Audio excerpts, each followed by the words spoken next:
He smuggled himself into a Nazi death camp to see the Holocaust firsthand. Then he crossed occupied Europe alone to warn the Allies. Roosevelt met him for 80 minutes, then did nothing. Jan Karski was a Polish resistance courier. In 1942, Jewish leaders inside the Warsaw Ghetto asked him to carry one message to the Allied world: that the Nazis were systematically murdering every Jew in Europe. To make the report undeniable, he did something almost no one had done. He went inside. He infiltrated the Warsaw Ghetto twice in disguise, witnessing what he later described as degradation, starvation, and death. Then he volunteered to be smuggled into an Izbica transit camp, posing as a Ukrainian guard, and watched thousands of Jews being forced onto freight cars bound for the death camps. He hid the evidence, microfilm, inside a hollow door key.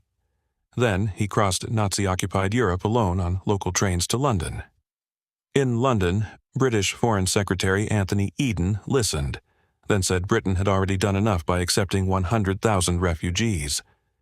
In Washington, President Roosevelt met Karski for 80 minutes. He asked about Polish horses and farms.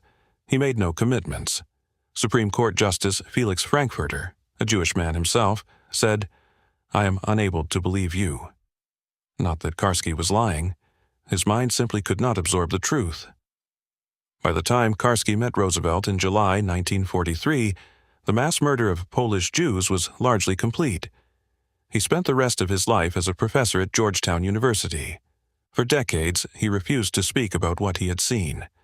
In 1978, he finally broke his silence. His words, "The free world knew what was happening to the Jews and refused to act."